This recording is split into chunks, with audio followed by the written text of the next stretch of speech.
Jadi terima kasih ini atas kesempatannya, undangannya Ibu Nurul. Salam kenal untuk semuanya. Saya merasa senang sekali bisa hadir dalam pertemuan FAUD Talk ya. Jadi namanya FAUD Talk. Jadi artinya kita lebih banyak sebetulnya harusnya lebih banyak diskusi ya gitu ya. Obrol-obrolan santai tapi serius begitu ya. Mudah-mudahan ini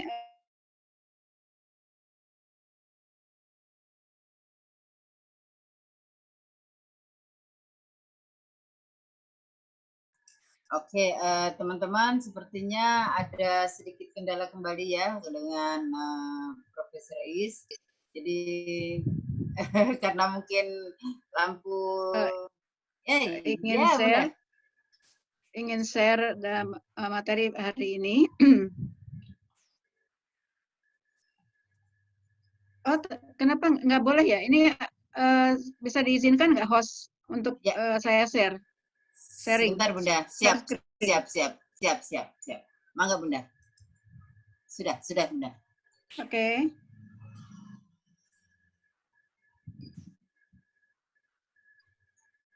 Nah, baik, jadi pada hari ini saya akan menyampaikan tentang keluarga berketahanan sebagai benteng peradaban bangsa. Ini sekedar informasi saja bagi Bapak Ibu yang berkenan ikut gratis hari Jumat.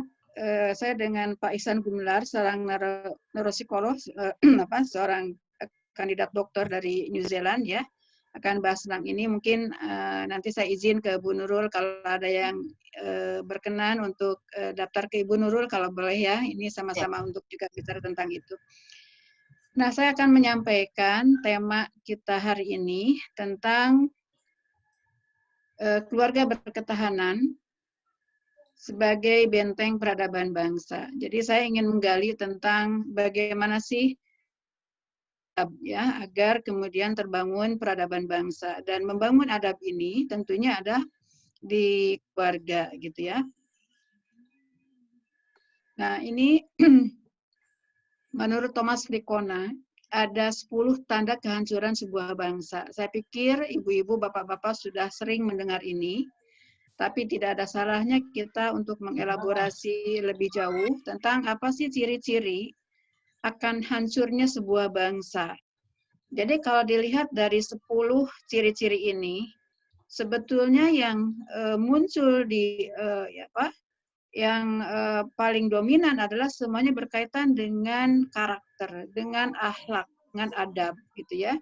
Contohnya kalau kekerasan udah jelas itu ya. Kemudian juga tentang perilaku penyalahgunaan seks dan sebagainya itu udah jelas. Tapi saya ingin ibu-ibu, bapak-bapak melihat kepada hal-hal yang sepertinya sepele, tapi ternyata itu akan menghancurkan sebuah bangsa. Jadi sebelum bangsa itu hancur, maka ditunjukkan oleh gejala-gejalanya. Oleh karena itu kita harus sangat aware tentang hal ini. Misalnya tentang penggunaan kata atau bahasa yang cenderung memburuk.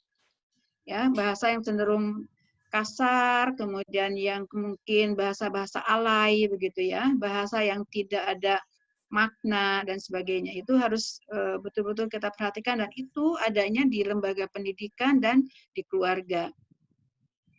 Misalnya lagi pengaruh teman jauh lebih kuat dari orang tua dan guru. Merosotnya perilaku moral dan meningkatnya egoisme pribadi atau mementingkan diri sendiri ya. Kita sekarang semakin melihat banyak orang semakin egois ya, lebih menunjukkan hal-hal yang sifatnya luaran atau casing aja gitu ya. Rendahnya rasa hormat pada orang lain, pada orang tua, pada guru, ya, kemudian ketidakjujuran terjadi di mana-mana, ya, berkembangnya rasa saling curiga dan sebagainya. Jadi ini hal-hal yang bisa dikenali yang akan membawa kepada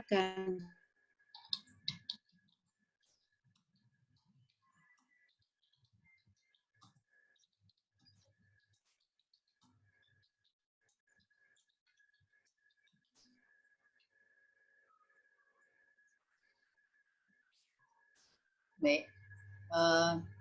Suara Prof. Ais agak menghilang ya teman-teman, tapi kita akan tunggu beliau bisa menyampaikan materinya kembali, karena memang kondisi siang ini di beberapa kabupaten kota sangat kurang mendukung ya.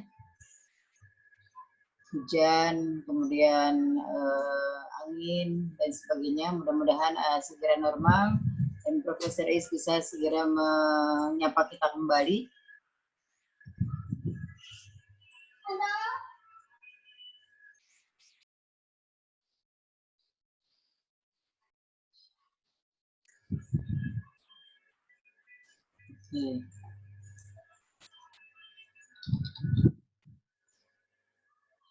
Oke.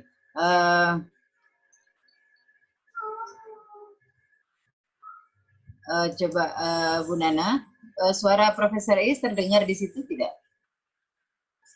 Tidak ada Oke. suaranya, Bunda. Ya, berarti memang sedang ada trouble ya, seperti yang beliau tadi sampaikan, sedang mati lampu dan di sini juga udah mulai terdengar ya, geruduk sudah mulai terdengar. Mudah-mudahan beliau bisa bersama-sama dengan kita kembali. Oke, Prof. Iya, mohon maaf, ini kenapa ada masalah lagi nih, jarang-jarang begini. Saya ulang ya, saya ulang share screen, Bu Nurul dan kawan-kawan. Siap. Nah, mudah-mudahan berikutnya lancar ya. Ini Amin. sudah hidup lagi listriknya. Jadi tadi ada perpindahan dari catering ke ini, ke Spidi. Baik, jadi Bapak Ibu, saya akan lanjut tentang pentingnya adab ya. Bahkan sampai Ali bin Abi Thalib itu mengatakan orang yang tinggi adab itu walaupun kurang ilmu itu lebih mulia daripada yang berilmu tapi kurang adab. Saya pikir kalau dalam kondisi yang harus memilih ya didahulukan itu adab dibandingkan dengan ini lagi ya, hilang lagi.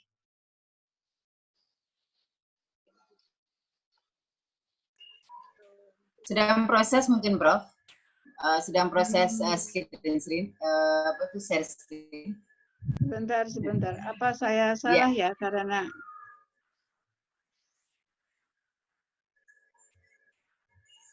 mungkin jaringan kita memang kurang stabil semua, Prof. Jadi minta waktu. Saya coba ulang ya, ulang, Bu. Takutnya tadi sedang terbuka. Nah, ini saya nggak tahu gimana cara mematikannya nih.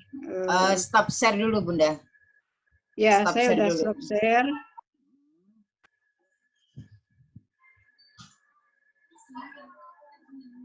Oke, Bunda bisa share kembali, share screen kembali. Udah satu ya, ini ya. Mungkin saya tidak akan full screen aja ya, supaya tidak bermasalah. Ya, begini aja, Bunda. Seperti ini aja, tidak full screen. Yes. Nah, baik. Jadi ini soal kedudukan adab dan ilmu aja seperti itu posisinya, Bapak Ibu. Jadi seharusnya sih beriringan gitu ya. Ketika memang orang yang mencari ilmu pun memperhatikan adab. Bahkan di dalam kalau dulu saat ngaji anak-anak kita ngaji gitu ya. Bagaimana adab terhadap guru dan sebagainya. Bahkan ada buku khusus tentang bagaimana menjadi seorang yang mencari ilmu gitu ya. Nah, sekarang nampaknya ini sudah mulai agak sedikit kendor gitu ya, sehingga kemudian sering kita temukan ya orang-orang yang sepertinya cerdas, pintar dan sebagainya, tapi kadang-kadang disayangkan adabnya kurang baik. Nah, oleh karena itulah kemudian kita ingin mengembalikan kembali soal adab ini. Kenapa adab yang dipilih? Ya, sebetulnya dia relatif sama dengan akhlak, dengan karakter. Kalau karakter adalah bahasa umum yang digunakan oleh semua kalangan, ya semua tanpa melihat agama dan sebagainya gitu ya. Tapi mungkin kita juga mengenal tentang akhlak gitu. Dan kalau adab ini jauh lebih mendasar, karena juga sebetulnya sesuai dengan nilai-nilai kenegaraan kita, seperti dalam Pancasila sila kedua itu yang disebut adalah kemanusiaan yang adil dan beradab. Jadi kalau adab, ada kata adab, beradab, peradaban. Nah, kalau di akhlak, berakhlak tapi tidak ada misalnya atau karakter gitu ya. Nah, kalau adab ini lebih lengkap. Makanya kenapa saya lebih memilih kita untuk sekarang ini mensosialisasikan dan menginternalisasikan tentang adab. kalau dilihat dari Kamus Bahasa Indonesia, istilah adab itu sederhana definisinya, yaitu kehalusan dan kebaikan budi pekerti, kesopanan, akhlak gitu ya. Nah, seakan-akan sederhana, tapi sebetulnya dia adalah outcome, dia adalah hasil ya dari suatu nilai-nilai yang mendasar. Jadi kalau orang itu menunjukkan adab, maka nilai-nilai yang mendasar tentang benar dan salah itu tentunya harus otomatis ada di dalamnya. Sehingga kalau adab itu didefinisikan seperti itu, beradab didefinisikan mempunyai adab gitu ya, ditunjukkan oleh bahasa, perilaku, ya, kesopanan. Nah, kalau peradaban, maka ini menunjukkan suatu kondisi yang dihasilkan oleh karsa cipta karya manusia lebih luas lagi dari budaya gitu ya. Jadi kemajuan bentuknya kecerdasan, kebudayaan, lahir batin, bangsa-bangsa di dunia ya dan sebagainya gitu ya, dan inilah menjadi tujuan bahwa kita ingin punya Indonesia yang punya peradaban yang baik ya, berkeadaban, Indonesia yang beradab. Nah, kalau kita mau contohkan adab sehari-hari, nanti kemudian kita lari bagaimana keluarga membentuk itu, bagaimana keluarga harus berketahanan. Hal-hal sederhana misalnya ketika berbicara, menelpon di tempat umum. Kadang-kadang kita masih temukan orang berbicara sangat keras sehingga mengganggu orang lain. Atau misalnya kadang-kadang mungkin Bapak Ibu pernah merasakan atau pernah mengalami ya, di pesawat yang sangat terbatas, mungkin ada orang yang lelah, ingin tidur, ingin istirahat, tapi ada sekelompok orang yang kemudian berbicara dengan keras. Sorry. Kemudian juga mendominasi orang lain, bahkan mengganggu orang lain, karena orang lain dipaksa untuk mendengar apa yang dibicarakan. Dan mereka berbicara tanpa bersalah gitu. Kadang-kadang saya melihat bahwa orang-orang yang berbicara itu juga orang-orang berpendidikan, orang-orang yang punya jabatan baik, dan sebagainya. Nah, artinya bahwa dia tidak tahu adab bagaimana di tempat umum, ya, menelpon. Tidak boleh mendominasi pembicaraan publik. Kalau kita sudah bertanya 2 kali, orangnya banyak sekali, ya tahanlah, jangan sering-sering bertanya, supaya orang lain memiliki kesempatan untuk bertanya, gitu ya. Tidak berlama-lama ketika kesempatan terbatas. Misalnya punya waktu hanya sebentar, kita berlama-lama ngomong, padahal sebetulnya banyak hal yang ingin dibahas, ya. Nah, demikian juga hal yang sederhana dalam berkirim pesan, ya, beremail misalnya. Kadang-kadang ada orang main lempar aja attachment-nya tanpa say hello, tanpa assalamualaikum, tanpa apa, seakan-akan bahwa alamat email orang itu seperti tong sampah untuk kemudian dibuang sesuatu. Jadi saya kalau ada mahasiswa misalnya kadang-kadang ya, jangankan masuk S1, S2 pun saya tegur. Kalau ada orang beremail tanpa kemudian say hello, saya tegur. Inbox email saya bukan tempat sampah untuk dibuang begitu saja. Bagaimana saya akan menghargai attachment yang dikirim seseorang kalau dia sendiri tidak menghargai kita, tidak menghargai apa yang dia kirim. Sehingga walaupun sesibuk apapun, kita harus say something, ya, bahwa mohon izin berkenan share ini, atau misalnya disampaikan ini mohon, dan sebagainya. Itu hanya beberapa kata yang menunjukkan kita punya adab yang baik. Demikian juga dalam kirim WA, demikian ya, kita harus menunjukkan punya adab yang baik. Nah, sehingga kemudian kalau di mahasiswa itu kan ada tentang etika, kirim pesan, dan sebagainya. Itu ada dalam rangka untuk mengajarkan tentang adab. Demikian juga contoh-contoh yang lain ya, yang dalam sehari-hari kita sering temukan. Seakan-akan sepele, tapi sebetulnya kualitas manusia, kualitas keluarga, kualitas masyarakat itu akan menentukan kualitas bangsa dan negara, akan menentukan peradaban bangsa dan negara. Nah, kalau dalam Islam contohnya ya, larangan berbicara atau berbisik-bisik misalnya, apalagi kalau berbisik-bisik ya, di antara 2 orang manakala kita bertiga itu dilarang. Kenapa gitu ya? Itu artinya ada nilai yang sangat tinggi di situ. Jangan sampai membuat orang ketiga itu walaupun tidak diomongin, tidak ngomongin dia, tidak membicarakan hal dia, tapi jangan sampai dia merasa disingkirkan, merasa tidak masuk, dianggap penting, atau jangan-jangan dia akan berburuk sangka bahwa sedang diomongin dan sebagainya. Nah, itu sehingga dilarang. Nah, itu adalah kesantunan ya, sensitivitas untuk kemudian kita care tentang seseorang yang mungkin akan berburuk sangka atau mungkin tidak berburuk sangka tapi akan merasa kok saya sepertinya tidak tidak masuk dalam grupnya, tidak penting gitu ya. Sehingga bagaimana kita harus mengatur tempat duduk, pembicaraan dan hal-hal yang harus diperhatikan. Larangan menunjukkan kebahagiaan berlebih di depan orang yang sedang berduka. Ya, walaupun misalnya saya kadang-kadang suka dapat video ya, video di kematian gitu ya. Tapi kemudian yang memvideokan itu berbicara, bergurau dan sebagainya itu nggak sopan sama sekali gitu ya. Nah, jadi harus tahu kapan kita itu walaupun berguraunya bukan tentang orang yang meninggal dan sebagainya, tapi tidak pantas gitu ya dalam kondisi orang berduka, kemudian kita bergurau atau melakukan membicarakan hal-hal yang tidak sesuai, tidak relevan.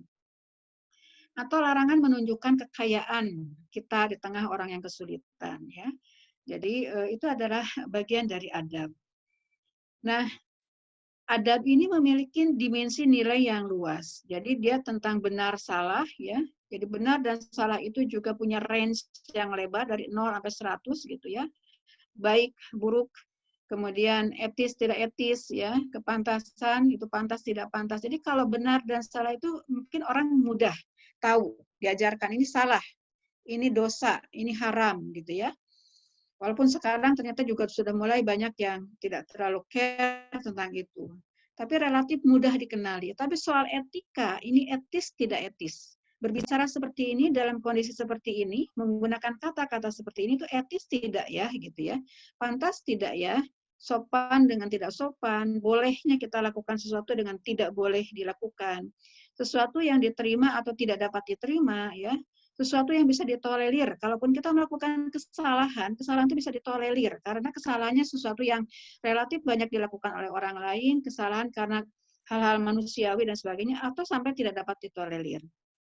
Nah, jadi dalam kehidupan sehari-hari, misalnya kalau kadang-kadang, aduh nggak enak hati ya, aduh takut salah ya, dalam hal-hal tertentu yang namanya nggak enak hati, takut salah, takut menyinggung perasaan orang lain, takut diomongin, itu adalah memberikan semacam sinyal kepada kita untuk lebih berhati-hati. Ya, Bu, memang kita tidak boleh mendasarkan suatu tindakan karena nggak enak hati, karena takut salah, tapi ketakutan berbuat salah, nggak enak hati, itu ternyata juga dia seperti sinyal untuk kita memiliki sensitivitas ya nurani kita. Jadi jangan dibunuh gitu ya. Sehingga bagaimana kita mengembangkan rasa malu, rasa bersalah. Dan yang penting tuh jangan cuek. Jadi saya tuh paling sering mengingatkan mahasiswa saya, jangan cuek, karena cuek itu awal dari berbagai persoalan-persoalan besar gitu ya. Jadi harus care, harus peduli ya, harus mau involve dengan sesuatu di lingkungan kita. Nah, kalau kita bertanya, mengapa manusia menjadi kurang adab? Saya banyak foto-foto dikumpulkan ya dari berbagai momen dari medsos segala macam menunjukkan banyak persoalan tentang adab. Ya, ini saja salah satu contohnya yang saya sampaikan. Ini stadion baru dibangun, ya, baru dibangun dari dana masyarakat, dana pemerintah itu adalah dari dana masyarakat, dari dana pajak gitu ya. Bagaimana cara menggolkan untuk punya stadion supaya punya wahana untuk orang berolahraga dan sebagainya. Tapi dalam waktu singkat itu rusak karena diinjak-injak hanya gara-gara ingin melihat secara jelas. Ya, jadi mungkin yang depannya ngalangin yang belakang juga tidak bisa melihat karena dihalangin yang depan, ya akhirnya kemudian dalam waktu singkat itu baru diresmikan itu sudah rusak ya. Tidak ada sama sekali rasa bersalah, tidak ada rasa tanggung jawab bahwa ini adalah milik bersama harus kita pelihara dan sebagainya ya. Jadi kalau kita bertanya mengapa manusia menjadi kurang adab ya, kurang sopan, apalagi kalau yang besar-besar sampai mengakibatkan masalah kriminal, korupsi dan sebagainya, itu juga diawali oleh hal-hal yang kecil ini, hal-hal yang bukan kecil, hal-hal yang mendasar, ya gitu yang seringkali disepelekan. Jadi intinya adalah dari penanaman adab sejak dini di keluarga, dari lingkungan seseorang individu itu berada. Jadi bukan karena fitrah. Jadi dia adalah nurture, bukan nature, ya, bukan karena nature-nya, gennya, ada yang beradab tidak beradab, tidak ada, semuanya seorang manusia itu dilahirkan dalam kondisi suci, bersih dan sebagainya, tapi nurture-nya, lingkungannya lah. Dan itu pertama adalah dari keluarga. Kemudian yang terdekat adalah ya PAUD ya, yang TK, yang daycare gitu, itu yang paling dekat. Baru kemudian ke sekolah yang lebih formal.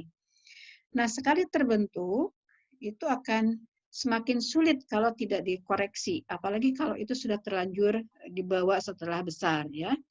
Jadi banyak orang dewasa menyadari kurang adab dan merasa terjebak karena tidak mampu mengubahnya. Bahkan kurang adab ini dapat menular di lingkungan pertemanan dan kolega. Jadi harus hati-hati karena ini bukan hanya menyebabkan seseorang itu saja yang menjadi tidak beradab, kurang adab, tapi kemudian menular, gitu ya.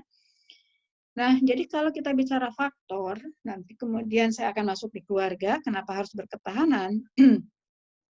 Jadi masalah adab ini merupakan fenomena gunung es, ya. Sekarang ini persoalan masyarakat Indonesia yang kurang adab itu luar biasa, ya. Jadi dari bahasa, dari perilaku, ya, kemudian perilaku yang mengganggu sampai merugikan, begitu ya. Jadi dia adalah outcome dari rangkaian proses faktor yang membentuknya. Jadi dari detik, ke menit, ke jam, ke hari, ke bulan, ke tahun, ya. Itu merangkai suatu proses yang membentuk adab tidak beradab, ya. Dan ini adalah merupakan lingkaran konsekuensi adab buruk dengan peradaban buruk. Jadi kalau adab buruk, ya peradabannya pun buruk. Nah, kalau kita bicara faktor, maka adab ini adalah disebabkan oleh multifaktor, multidimensi. Ya. Tapi dari banyak faktor, faktor ekonomi, faktor sosial, budaya, politik, gitu ya, perpolitikan kita yang kemudian culas, yang apa dan sebagainya, membuat orang kemudian tidak concern, tidak menghargai tentang kejujuran dan sebagainya. Akhirnya kemudian hal-hal yang kecil pun disepelekan, gitu ya. Banyak sekali faktor yang menyebabkannya. Tapi saya ingin menyoroti bahwa faktor yang paling dominan, yang paling laten adalah ketika terjadi kegagalan internalisasi adab sejak dini di keluarga dan di lembaga pendidikan yang awal. Ops, sebentar. Kayaknya cucu saya jatuh nih.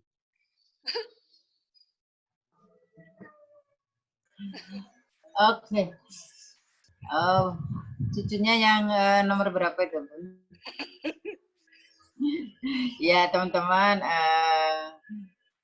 sambil menunggu ya, sambil menunggu beliau.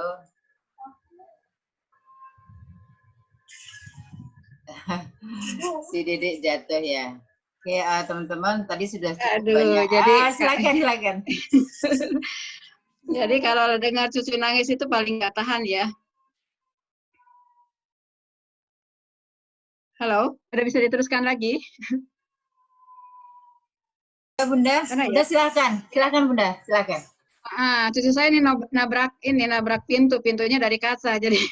Oh, ya Allah. Oke, nah jadi internalisasi itu beda dengan sosialisasi. Kalau sosialisasi itu hanya memperkenalkan, ada istilah A atau B, gitu ya, cukup dengan mensosialisasikan dia seperti itu. Tapi kalau internalisasi itu namanya melembagakan, membuat jadi habit, jadi kebiasaan menjadi melembaga sehingga mencintai sesuatu, ya. Sehingga adab itu harus diinternalisasikan, bukan sekedar disosialisasikan. Sosialisasi itu hanya sekedar proses awal. Nah, juga demikian, jadi kegagalan internalisasi, kegagalan edukasi nilai-nilai, ya, di keluarga. Apa saja banyak karakter-karakter adab akhlak yang sudah kita kenal begitu.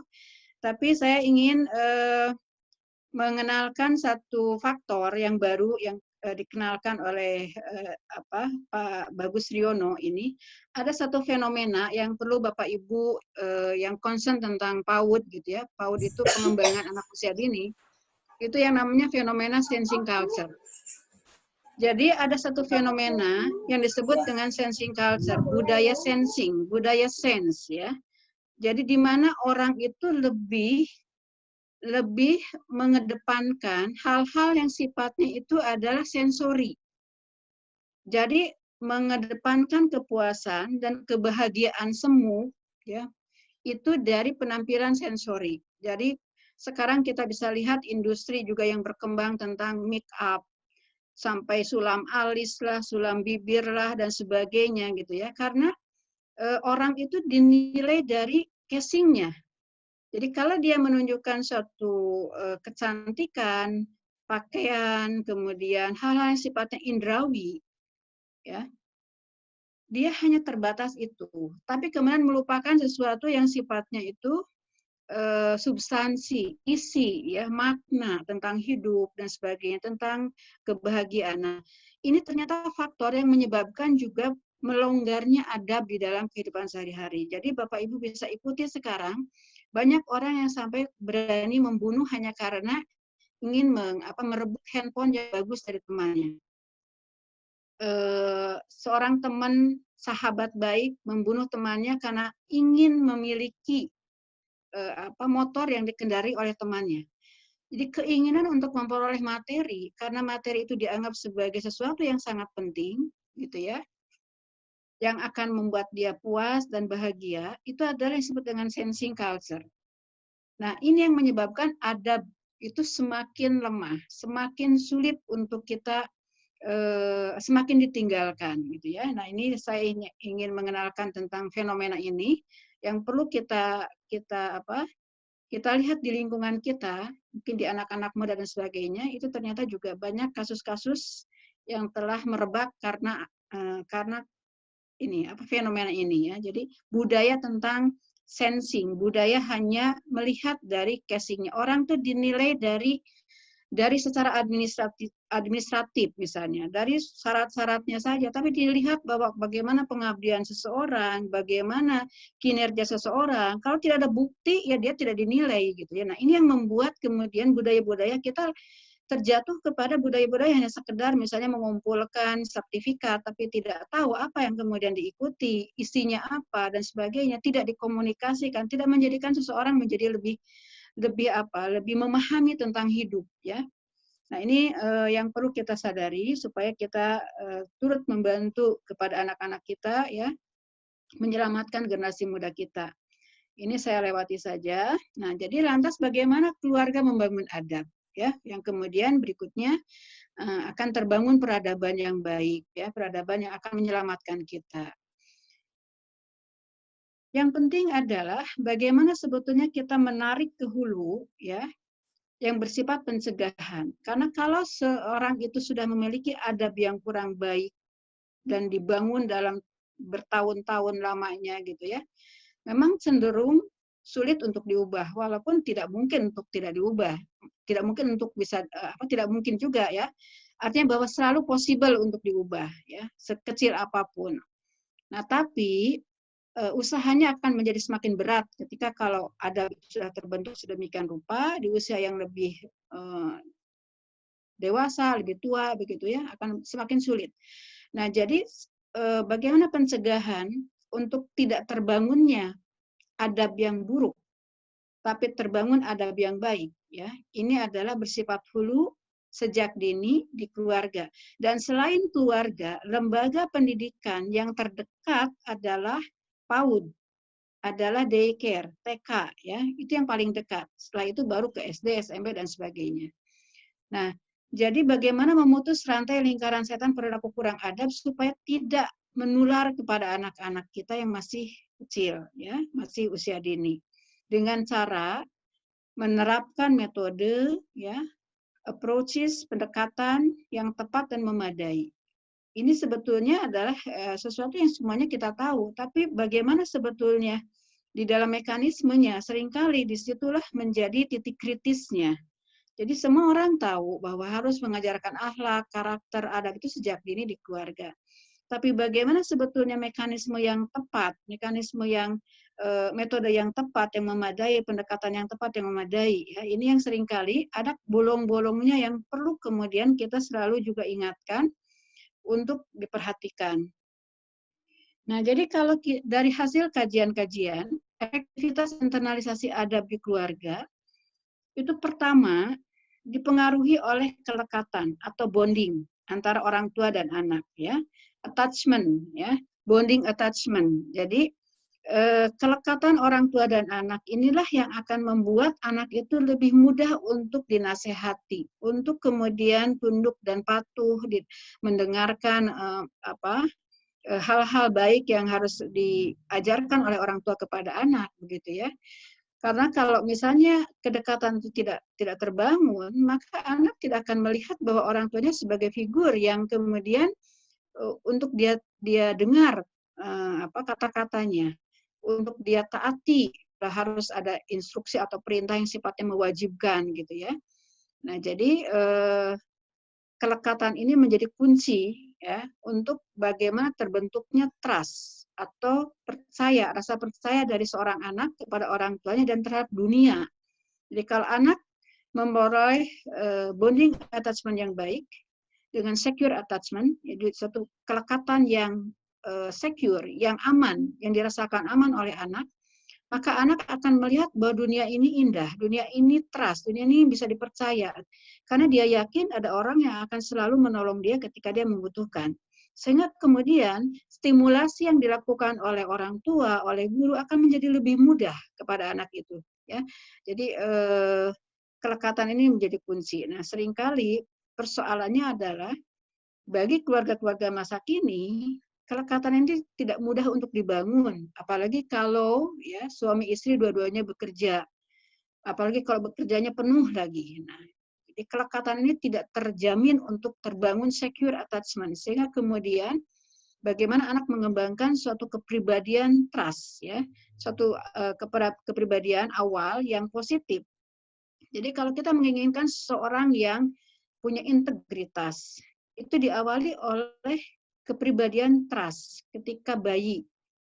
Kalau bayinya tidak diperoleh kepribadian itu, maka akan sulit untuk mengharapkan seseorang itu punya integritas. Makanya kenapa kita lihat banyak orang-orang, bahkan public figure, bahkan kemudian anggota wakil rakyat, bahkan pejabat, kok korupsi juga, tidak merasa bersalah, lompat-lompat cari jabatan, menjilat dan sebagainya. Itu ada masalah di masa kecilnya ketika dia tidak terbangun kelekatan. Nah, demikian juga tentang penguasaan lingkup pengasuhan ya oleh orang tua, oleh orang-orang dewasa di sekitar anak yang juga ikut mengasuh anak ya. Kemudian bagaimana metode yang memadai? Saya kasih warna merah ini tentang konsistensi dan persistensi. Nah, ini yang akan saya bahas tentang konsistensi dan persistensi dan memperhatikan hal-hal yang detail. Jadi sebetulnya kualitas seseorang individu ya, kualitas seorang manusia, kualitas seorang anak gitu ya, adabnya, maka kata kuncinya adalah pada hal-hal yang detail, lengkap dan tuntas ketika melakukan internalisasi. Jadi the devil is in the detail. Jadi hantunya segala sesuatu yang sifatnya berkualitas itu ada di dalam hal-hal yang detail. Jadi sehingga kemudian kita harus menguasai dari hal yang detail sampai ke hal yang global, hal yang umum. Ya. Nah, ini menurut Al-Ghazali ya tentang internalisasi adab sejak dini, saya percepat saja. Ini tentang kelekatan membentuk pola hubungan saat dewasa. Saya rasa Bapak Ibu sebagai orang-orang yang concern tentang pengembangan anak usia dini ini sudah sering mungkin ya melihat ini. Jadi bahwa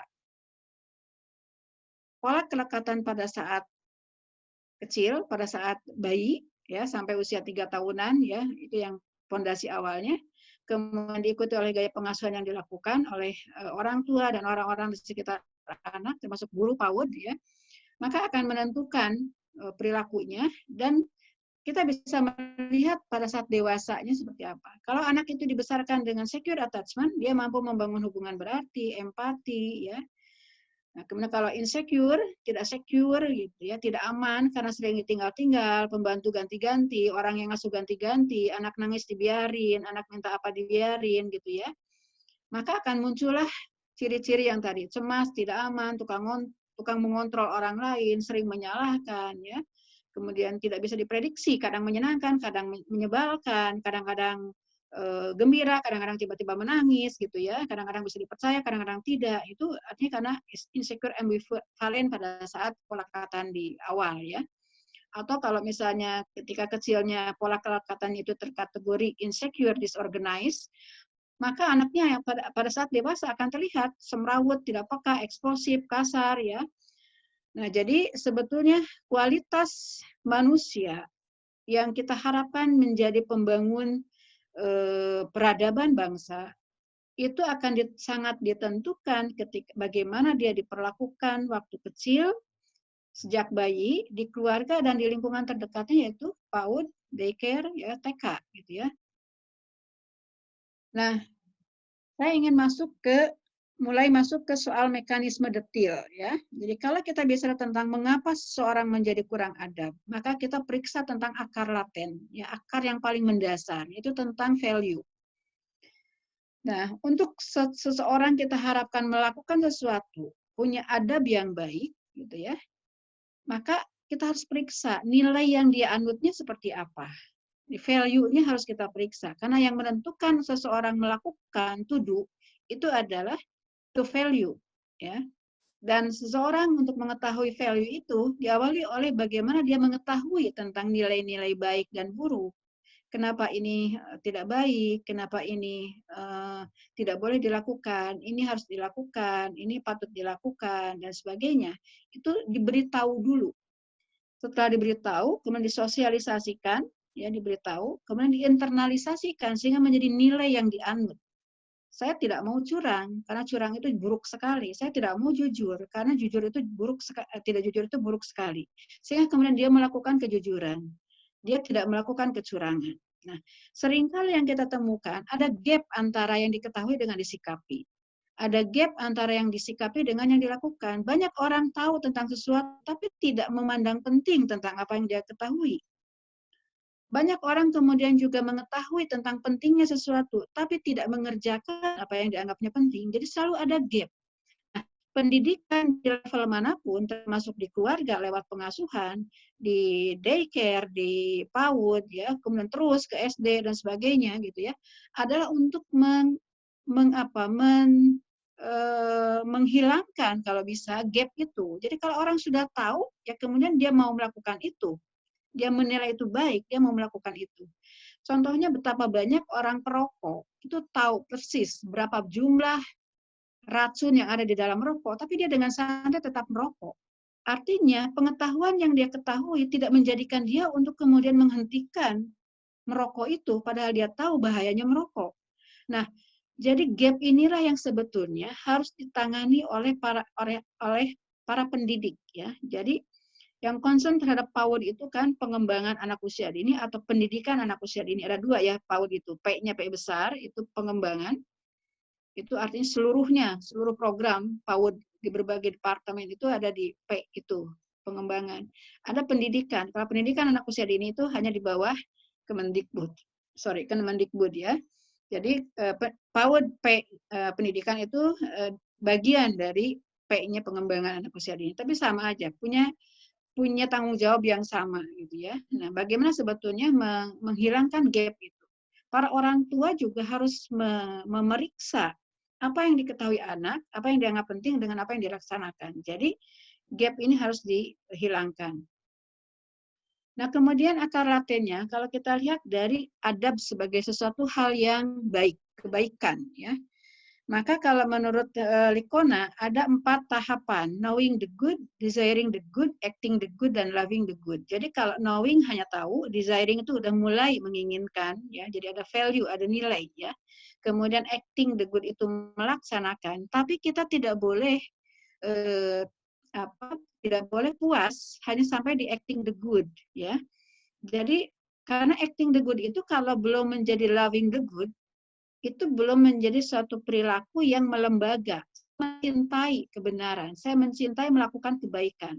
Kalau acting the good ya, kalau ada yang ngajak ya lakukan. Kalau lagi malas ya nggak dilakukan gitu ya. Kalau lagi ada halangan ya nggak dilakukan. Jadi hanya sekedar acting the good. Tapi bagaimana sebetulnya menjadikan sesuatu kebaikan ya, sesuatu hal yang adab yang baik itu menjadi dicintai oleh anak-anak kita, oleh kita semua. Nah, jadi faktor yang mempengaruhi dari knowing, desiring, acting, dan loving the good itu adalah menunjukkan keberhasilan proses edukasi. Oleh karena itu harus tuntas, harus lengkap di dalam mengawal anak-anak untuk tahu kebaikan dan mencintai kebaikan. Ya, jangan hit and run, jangan sifat berbasis project gitu ya, yang kemudian tidak berkelanjutan. Ya. Nah, jadi ini adalah keberhasilan dari proses edukasi oleh siapapun, oleh lembaga manapun, dimanapun. Jadi menunjukkan komprehensivitas pengetahuan, kemudian bagaimana penguasaan perilaku, ya, kemudian kematangan kepribadian dan keajikan pola pikir. Jadi inilah faktor-faktor yang menentukan proses pengawalan untuk sampai seseorang itu loving the good, ya, mencintai kebenaran, mencintai kebaikan, menyukai melakukan adab-adab yang baik. Nah, saya ingin mengurai lebih detail. Ini adalah proses tentang bagaimana mekanisme suatu stimulasi ya tentang adab, tentang pendidikan, tentang apapun sebetulnya teori ini. Itu ketika kemudian seseorang anak diedukasi, ya, edukasi itu mulai dari sosialisasi sampai internalisasi, itu edukasi. Jadi pendidikan itu satu proses dari sekedar itu penting, awal itu adalah sosialisasi sampai internalisasi. Jadi bagaimana mengetahui sesuatu itu baik, kamu harus jujur, gitu ya. Kejujuran itu sampai mencintai kejujuran, ya. Nah, itu dari mulai tunjukkan tentang istilah, mengapa penting, ya, contoh-contoh, nikmatnya kalau berbuat jujur, rugi kalau tidak, kalau sebaliknya, kalau tidak jujur, gitu ya. Itu bagaimana diterima oleh sensori oleh si anak, ya. Ketika kita bercerita, misalnya, melihat keseriusan kita, anak itu melihat dengan mata, dengan kuping, mendengar dengan kuping, ya, kemudian juga bisa dengan sensori-sensori yang lain, kemudian diterima oleh ingatan, kemudian masuk ke ingatan jangka pendek, masuk ke ingatan jangka panjang, diinterpretasikan sehingga kemudian saya harus jujur. Jujur itu bagus, jujur itu baik, gitu ya. Jujur itu hebat. Nah, ketika dia kemudian mengeluarkan dalam bentuk respon, dan respon itu memuaskan, maka dia dikatakan pembelajaran itu selesai. Sehingga dia tuntas bahwa jujur itu memang kita harus jujur. Tapi kalau responnya tidak memuaskan, maka dia harus mengulang lagi pembelajaran itu.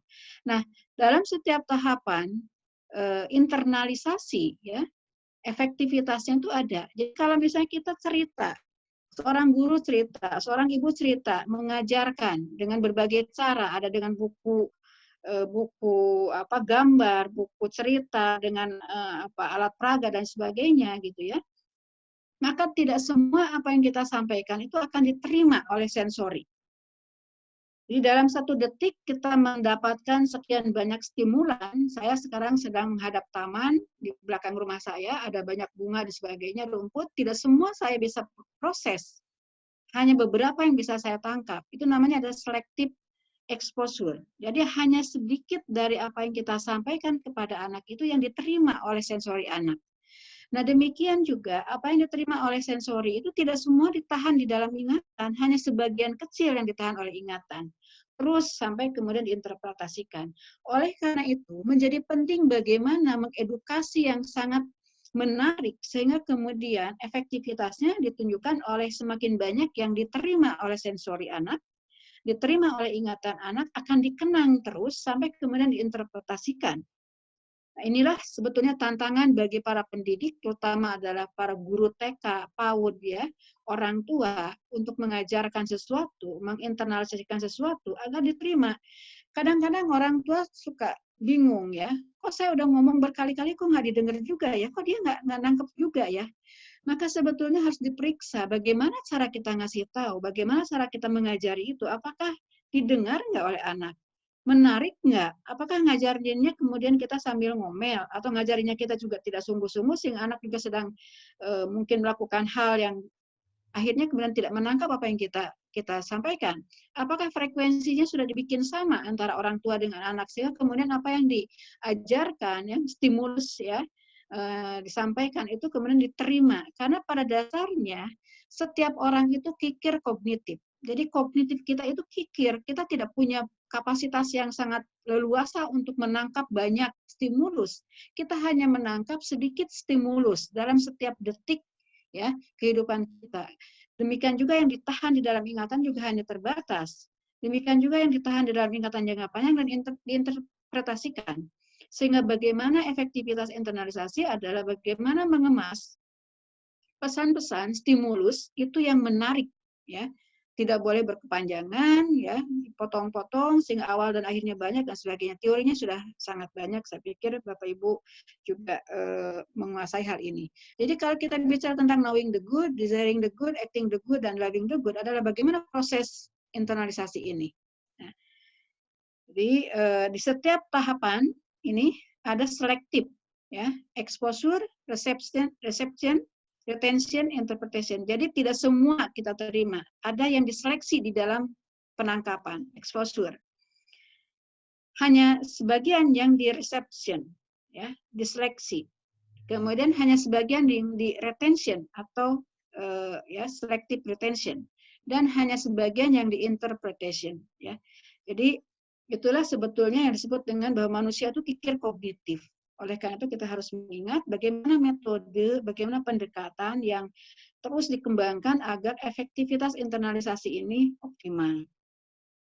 Nah, saya mencoba buat gambar ini ya semalam, ingin menggambarkan secara singkat saja tentang bagaimana pentingnya konsistensi, persistensi, dan melihat hal-hal yang detail. Tidak boleh hanya melihat hal-hal yang umum, yang global, dan sebagainya. Karena bicara tentang bagaimana sebuah proses ya menghasilkan suatu adab, itu adalah proses internal di dalam diri seseorang yang harus kita cek dan tidak mudah mengeceknya itu. Jadi kalau misalnya di sini ada paling tidak 5, saya buat ya, tahapan dari mengetahui, menyadari, memahami ya. Sorry, ini terbalik. Memahami baru menyadari. Kebalik copy paste-nya. Jadi mengetahui sesuatu, menjadi faham, karena tidak semua yang kita ketahui difahami. Setelah difahami, kemudian membangun kesadaran tentang pentingnya. Jadi value-nya sudah mulai dibangun di situ. Jadi menyadari, sadar tentang penting tidak pentingnya, salah benar ya, kemudian baik buruk gitu ya. Kemudian dorongan untuk melakukan ya. Dan kemudian setelah melakukan tidak cukup dengan acting the good tadi, tapi bagaimana loving the good.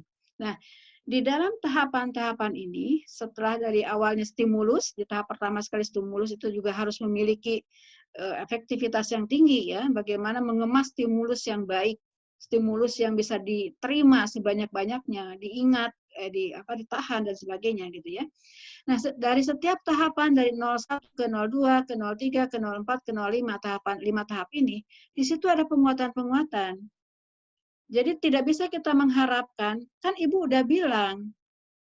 Iya sih udah pernah bilang, tapi apa ya? Nah, tidak ada penguatan. Sesuatu yang sudah dibilang, sudah dikasih tahu itu perlu dikuatkan sehingga dipahami. Sesuatu yang sudah dipahami itu dikuatkan, diulang sehingga disadari. Sesuatu yang sudah disadari itu diulang sehingga terdorong untuk melakukan, dan kemudian setelah melakukan dikuatkan lagi, dikonfirmasi lagi agar menjadi seseorang yang mencintai kebaikan, mencintai untuk berbuat adab-adab yang baik. Jadi, proses bagaimana untuk menghasilkan suatu adab yang baik itu adalah proses yang tidak pernah berhenti. Jadi, tidak bisa kita menuntut seorang anak, seseorang, karena kamu kan sudah dikasih tahu, kok nggak ngerti-ngerti juga sih? Ya gimana saya nggak ngerti, gimana? Bagaimana kalau saya nggak ngerti? Karena tidak ada proses penguatannya, tidak ada proses pengulangan. Nah, inilah seringkali terabaikan atau diabaikan ya.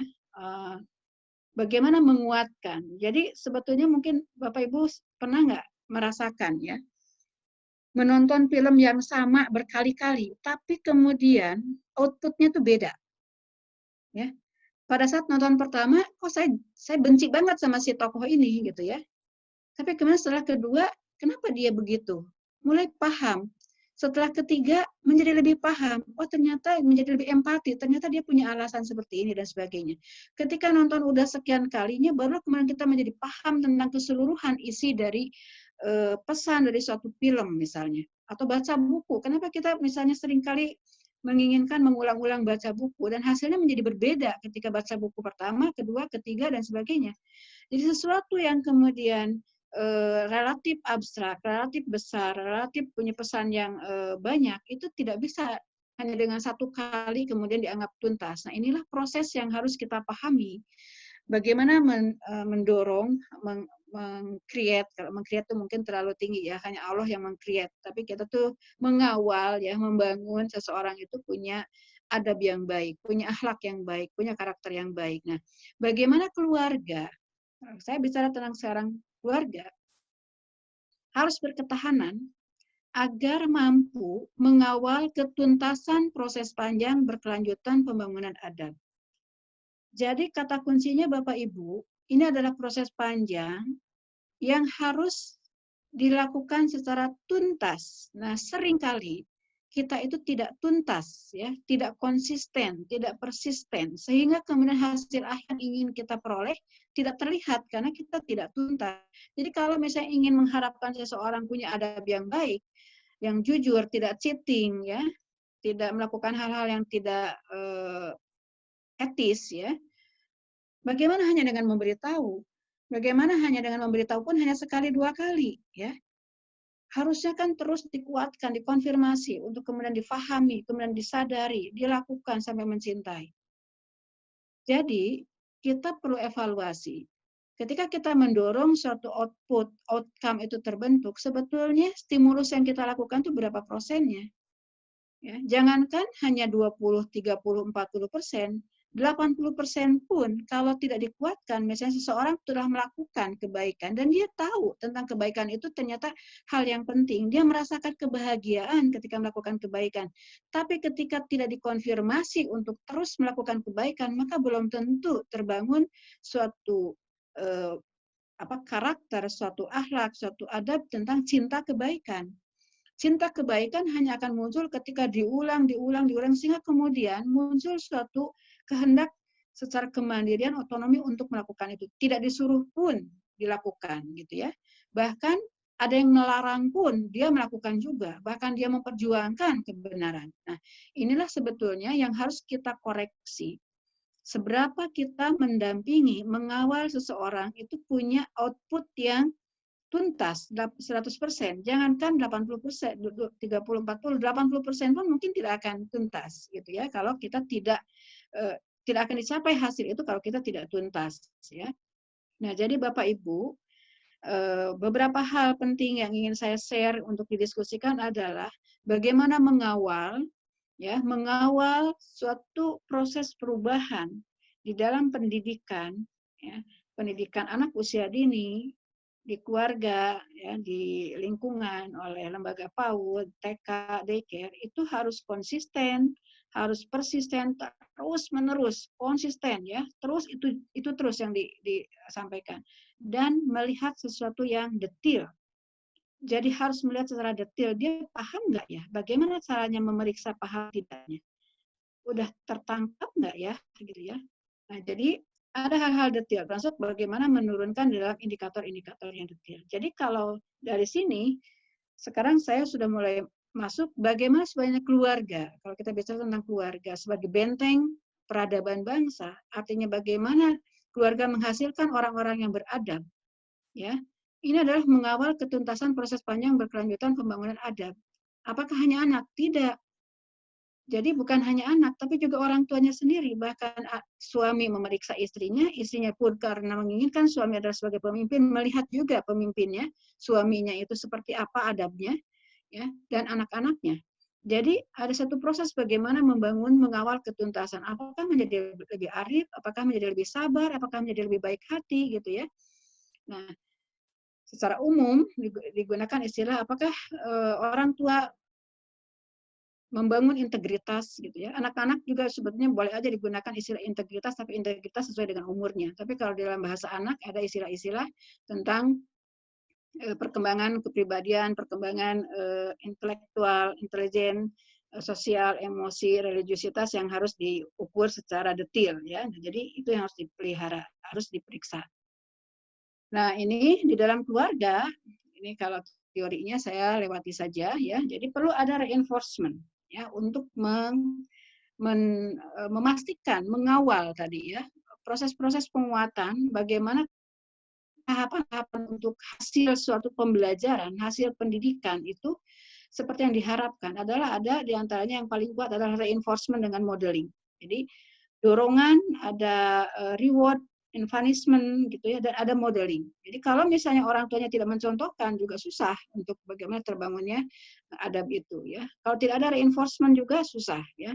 Nah, jadi bagaimana transmisi nilai ini beroperasi secara utama melalui dua mekanisme yaitu reinforcement dan modeling. Nilai tentang hal-hal baik, nilai tentang hal adab itu harus terus ditransmisikan, dipelihara, dikuatkan. Jadi dua diantaranya adalah dengan metode yang utama, mekanisme utamanya adalah reinforcement dan modeling. Nah, saya ingin contohkan satu kasus Bapak Ibu, ya. Mungkin saya pikir Bapak Ibu pasti punya banyak juga kasus, ya. Ini pengalaman pribadi, ya, tentang bagaimana mengawal anak cinta masjid. Jadi konsep tentang cinta masjid itu adalah konsep yang abstrak. Tapi bagaimana sebetulnya mengawal anak-anak dari kecil untuk mau melangkahkan kakinya ke masjid, sholat. Bagi kami ya seorang Muslim, bagi saya sebagai ibu tuh saya menginginkan sekali anak laki-laki terutama itu adalah menjadi anak-anak yang bisa memakmurkan masjid begitu. Nah, jadi bagaimana mengawalnya? Sementara konsep cinta masjid itu kan abstrak. Buat anak itu ngapain sih pakai harus sholat di masjid? Kan di rumah juga bisa. Nah, jadi bagaimana menutupi konsep yang abstrak itu diturunkan ke dalam kesenangan-kesenangan melalui pembiasaan agar pergi ke masjid itu menemukan kesenangan-kesenangan sehingga menjadi biasa. Artinya dia tidak mengalami dia akan melihat bahwa ada manfaat ketika dia datang karena menemukan kesenangan-kesenangan itu. Kemudian menunjukkan tentang apa manfaat bagiku, ambaknya bagi anak itu kalau saya ke masjid, ya. Alasan-alasan sederhana dan kemudian ketika umurnya sudah memungkinkan menggunakan sistem sanksi, ya. Jadi sistem sanksi itu ada stick and carrot, artinya ada sanksi itu bisa dua, sanksi yang kemudian menghasilkan reward ataupun punishment. Jadi diberlakukan walaupun dengan cara yang sederhana. Jadi kalau misalnya diberikan reward, ya, pujian, kemudian memberikan barang dan sebagainya, hal-hal yang dia inginkan, ya. Nah, ini dilakukan gitu, ya. Dan pendampingan yang konsisten dan tuntas. Nah, tapi saya ingin cerita bahwa ketika mengenalkan anak cinta masjid itu tidak mudah. Ketika anak saya masih SD, ya, dia pergi ke masjid, nanti lupa lagi, dirayu lagi, pergi lagi, lupa lagi, gitu, ya. Belum menemukan. Tapi ketika kemudian saya melihat kenapa anak ini kok nggak konsisten, gitu, ya.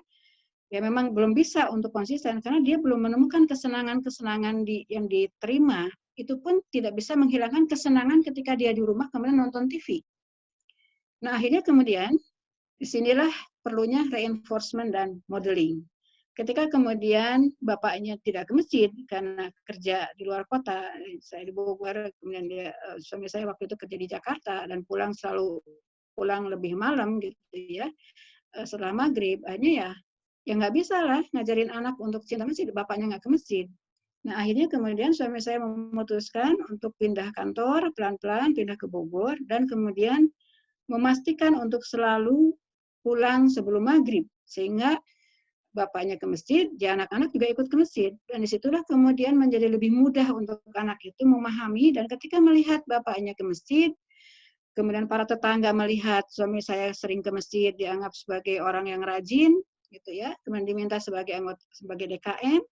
Ternyata anak saya sangat menghargai ketika bapaknya menjadi ketua DKM dan bisa sekedar berdiri di depan masjid untuk mengumumkan sesuatu. Jadi kebanggaan seorang anak ketika melihat bapaknya sebagai ketua DKM mengumumkan sesuatu itu melebihi ketika dia melihat bapaknya membriefing karyawan puluhan, ratusan, ataupun melihat yang lain gitu, ya. Nah, itulah yang kemudian membuat langkah anak-anak ini menjadi lebih ringan untuk ke masjid. Walaupun tetap saja godaan ada. Ya. Tapi ini yang menunjukkan bahwa ternyata pendampingan itu nggak pernah lekang, ya, akan terus harus dikawal. Sampai sekarang pun anak saya sudah nikah, yang laki-laki gitu, ya, sudah mahasiswa, ya kadang-kadang saya mengingatkan ke masjid dong gitu, ya. Jadi sekarang mungkin sudah saya gunakan istilah memakmurkan masjid. Apa sih memakmurkan masjid? Mungkin dulu akan susah dijelaskan, tapi sekarang sudah mulai bisa diceritakan tentang apa memakmurkan masjid bagi seorang muslim, yaitu adalah bagaimana dia menjadikan masjid sebagai home base untuk pengembangan kepribadiannya. Nah, Bapak Ibu, jadi kalau kita lihat di sini, prasyarat laten agar keluarga mampu menjalankan mekanisme detail dan tuntas, ya, membangun adab. Jadi banyak hal gitu. Makanya kenapa ketahanan keluarga itu adalah suatu hal yang sangat komprehensif, ya, holistik, suatu keterampilan hidup yang membutuhkan suatu pengetahuan yang mendalam, yang mastery gitu, ya. namun sayangnya seringkali dianggap sepele, ya, dianggap tidak terlalu prestis gitu ya, menjadi seseorang yang mengawal keluarganya untuk punya ketahanan itu tidak dianggap sebagai sesuatu yang prestis ya. Padahal sebetulnya ilmu tentang hal-hal untuk berkeluarga, punya ketahanan, menjalankan peran fungsi tugasnya secara secara penuh itu membutuhkan banyak kemampuan kompetensi yang luar biasa. Ya, kecukupan pengetahuan, ketepatan substansi untuk mengembangkan pesan misalnya kepada anak ya sesuai dengan umur, yang menarik, menyamakan frekuensi, waktu yang didesain, merancang kegiatan-kegiatan dalam keluarga, waktu dan sebagainya. Kemudian memilih metodenya ya.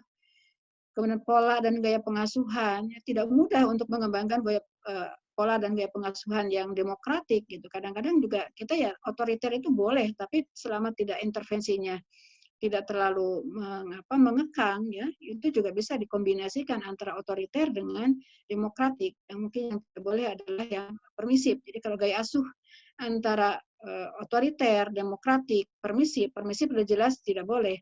Otoriter sebagai gaya tidak boleh, tapi sebagai suatu aktivitas-aktivitas pengasuhan itu dibolehkan, bahkan diperlukan, gitu ya.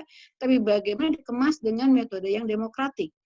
Nah, bagaimana kontrol lingkungan agar tidak mempengaruhi secara negatif, tapi justru mempengaruhi secara positif. Jadi bagaimana menciptakan lingkungan yang kondusif, ya, lingkungan rumah yang nyaman, lingkungan pertetanggaan, lingkungan sekolah dan sebagainya.